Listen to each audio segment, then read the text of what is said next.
Hello, welcome to stupid brain. இந்த வீடியோவில் நம்ம எதை பற்றி பார்க்க போகிறோம் அப்படின்னா ஜாவாஸ்கிரிப்ட் தான். ஜாவாஸ்கிரிப்ட் அப்படிங்கிறது ஒரு ஸ்கிரிப்டிங் லாங்குவேஜ்னு சொல்லுவோம். ஆக்சுவலி ஸ்கிரிப்டிங் லாங்குவேஜ் அப்படின்னா என்னென்னா, கம்பைலேஷனே நடக்காமல் டேரெக்டாக கோட் இன்டர்பிரட் ஆகும் ரன் டைமில். ஸோ இந்த மாதிரி லாங்குவேஜெலாம் நம்ம ஸ்கிரிப்டிங் லாங்குவேஜ்னு சொல்லுவோம். இன்னும் டீட்டெயில்டாக சொல்லணும்னா, நம்ம இப்போ யூஸ் பண்ணிட்டு இருக்கக்கூடிய C++ லாங்குவேஜ்லாம் கம்பைலேஷனுங்கிற ஒரு ஸ்டேஜ் முடிஞ்சுட்டு அதுக்கப்புறம் தான் கோட் ரன் ஆகும். பட் இந்த ஸ்கிரிப்டிங் லாங்குவேஜில் கம்பைலேஷனுங்கிற அந்த ஸ்டெப்பே ஒமிட் ஆகிடும். டேரெக்டாக கோடை இன்டர்பிரட் ஆகி ரன் டைமில் ரன் ஆகிடும். ஸோ இந்த மாதிரி லாங்குவேஜை நம்ம ஸ்கிரிப்டிங் லாங்குவேஜ்னு சொல்லுவோம். ஃபார் எக்ஸாம்பிள், நம்ம யூஸ் பண்ணிட்டு இருக்கக்கூடிய பைத்தான், PHP இது எல்லாமே ஒரு ஸ்கிரிப்டிங் லாங்குவேஜ் தான். ஸோ ஜாவாஸ்கிரிப்ட் ஒரு ஸ்கிரிப்டிங் லாங்குவேஜ் தான். அது மட்டும் இல்லாமல் ஜாவாஸ்கிரிப்ட் அப்படிங்கிறது ஒரு வெப்சைட்டோட தேர்ட் லேயர்னு சொல்லுவோம். Actually first and second layer என்னன்னு சொல்லுவோம்னா HTML அண்ட் CSSன்னு சொல்லுவோம். HTML அப்படின்னா என்ன அப்படின்னா, இப்போ நம்ம ஒரு வெப்சைட் இருக்குன்னா அந்த வெப்சைட்டில் இருக்கக்கூடிய கண்டென்ட்டை டிஸ்பிளே பண்ணுறதுக்கு அதுக்காக யூஸ் பண்ணுறது தான் HTML லாங்குவேஜ். ஃபார் எக்ஸாம்பிள், இப்போ இந்த வெப்சைட் இருக்குன்னு வச்சுக்கோங்களேன். இதில் என்ன இருக்குது, ஜாவாஸ்கிரிப்ட் டுட்டோரியல், இந்த மாதிரி கண்டென்ட்லாம் டிஸ்பிளே பண்ணுறதுக்கு யூஸ் ஆகிறது தான் HTML. CSS எதுக்காக யூஸ் ஆகுதுன்னா, அந்த கண்டென்ட்டை டெக்கரேட் பண்ணுறதுக்காக, அந்த கண்டென்ட்டுக்கு ஸ்டைல் தரத்துக்காக.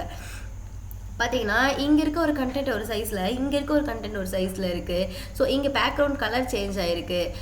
இந்த மாதிரி ஒரு கண்டென்ட்டை டெக்கரேட் பண்ணுறதுக்காக இங்கே நேவிகேஷன் மெனு கொடுத்துருக்கோம். இங்கே பேக்ரவுண்ட் கலர் வேறு மாதிரி இருக்குது, இந்த பட்டனுக்கு கலர் வேறு மாதிரி இருக்குது. ஸோ இந்த மாதிரி ஒர்க்லாம் பண்ணுறதுக்காக நம்ம கொடுக்குறதா CSS. ஒரு HTML கண்டென்ட்டை டெக்கரேட் பண்ணுறதுக்கு யூஸ் பண்ணுறதா CSS.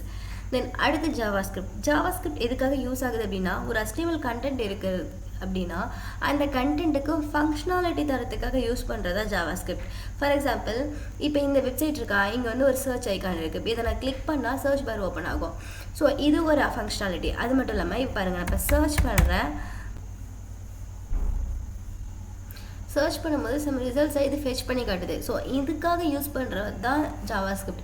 ஒரு ஃபங்க்ஷனாலிட்டிக்காக, ஒரு ஆல்ரெடி இருக்கக்கூடிய HTML கண்டென்ட்டுக்கு ஒரு ஃபங்க்ஷனாலிட்டி நம்ம தரோம்னா அது ஜாவாஸ்கிரிப்ட் யூஸ் பண்ணி தான் நம்மளால் தர முடியும். அதெல்லாம் ஓகே. HTML CSSஸையும் யூஸ் பண்ணி நம்ம என்ன பண்ணலாம் அப்படின்னா, ஒரு ஸ்டாட்டிக் வெப்சைட்டை நம்மளால் க்ரியேட் பண்ணலாம்.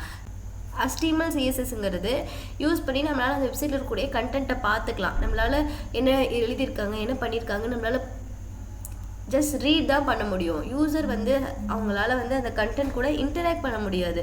ஸோ அந்த மாதிரி வெப்சைட்ஸ்லாம் ஸ்டாட்டிக் வெப்சைட்னு சொல்லுவோம். ஸோ ஜாவாஸ்கிரிப்ட் யூஸ் பண்ணி நம்மளால் டைனமிக் வெப்சைட்ஸை க்ரியேட் பண்ண முடியும். அதெல்லாம் ஓகே. வெப்சைட்ஸ் க்ரியேட் பண்ணுறதுக்கு மட்டும்தான் ஜாவாஸ்கிரிப்ட் யூஸ் ஆகுதா அப்படின்னு கேட்டால் கண்டிப்பாக இல்லை. ஜாவாஸ்கிரிப்ட் யூஸ் பண்ணி வெப்சைட் டெவலப் பண்ணலாம், மொபைல் அப்ளிகேஷன் டெவலப் பண்ணலாம், அது மட்டும் இல்லாமல் நெட்வொர்க்கிங் அப்ளிகேஷன் டெவலப் பண்ணலாம். இதெல்லாம் தாண்டி இப்போ கேம் டெவலப்மெண்ட்டில் கூட ஜாவாஸ்கிரிப்ட் யூஸ் ஆகுது. ஸோ இந்த மாதிரி நிறைய ஆஸ்பெக்ட்ஸில் டிஃப்ரெண்ட் டைப் ஆஃப் டொமைன்ஸில் கூட நம்ம ஜாவாஸ்கிரிப்ட் யூஸ் பண்ணிட்டு வரோம். ஸோ அதனால் ஏதாவது ஒரு லாங்குவேஜ் படிச்சுட்டு நம்ம நிறைய டெக்னாலஜியில் ஒர்க் பண்ணுறோம் அப்படின்னா அது நமக்கு பெஸ்ட்டு தானே. ஸோ நிறைய டெவலப்பர்ஸ் இப்போ ஜாவாஸ்கிரிப்டை ப்ரிஃபர் பண்ணி படிக்க ஆரம்பிக்கிறாங்க. ஸோ இந்த வீடியோவில் ஜாவாஸ்கிரிப்டோட இன்ட்ரடக்ஷன் எவ்வளோ தான். இதை பற்றி டெப்த்தாக இன்னும் நெக்ஸ்ட் வீடியோவில் பார்க்கலாம்.